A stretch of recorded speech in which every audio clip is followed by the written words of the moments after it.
Gibraltar, à moins de 20 km des côtes africaines, c'est l'entrée sud de l'Europe. L'un des détroits les plus surveillés au monde est devenu le royaume des trafiquants de drogue. Chronique d'une guerre perdue.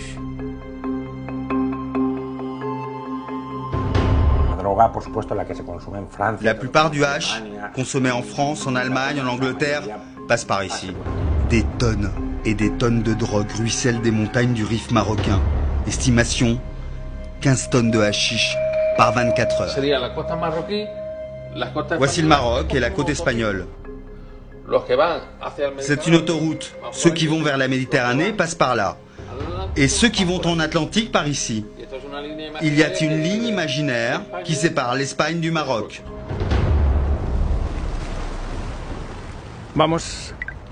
On a une info sur un go fast. On va l'intercepter. La chasse commence.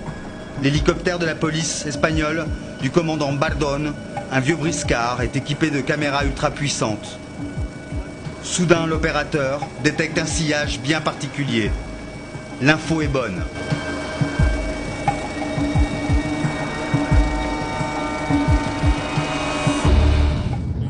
Voilà un go fast.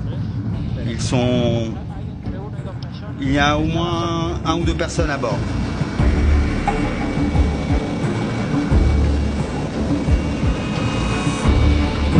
Pourquoi ils sont à l'arrêt? Que font-ils à votre avis? Ils attendent la bonne occasion, le top, pour entrer au Maroc et charger la drogue. Le bon moment. Ce go fast a 4 moteurs. Oui, 4. On dirait un dernier modèle. Ah oui.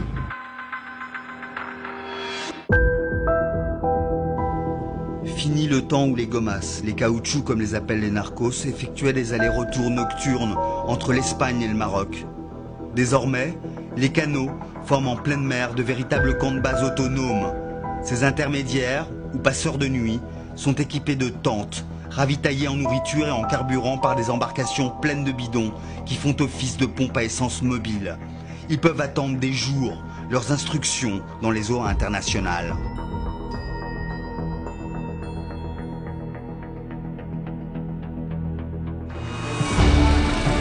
Notre cible décide de fuir. La course-poursuite s'engage.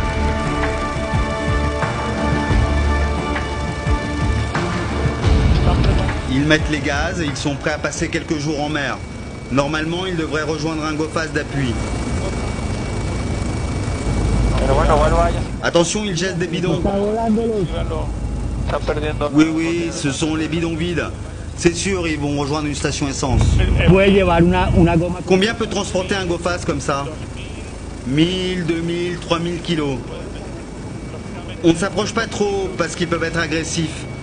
On va garder nos distances, c'est dangereux.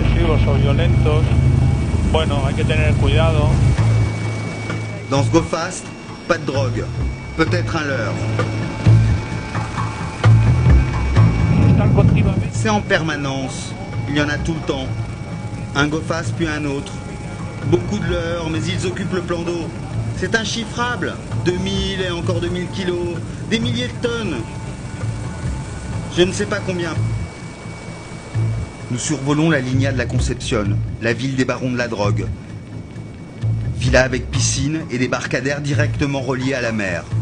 Pas de permis de construire. Dans une impunité totale, les trafiquants ne cachent même pas leur go fast.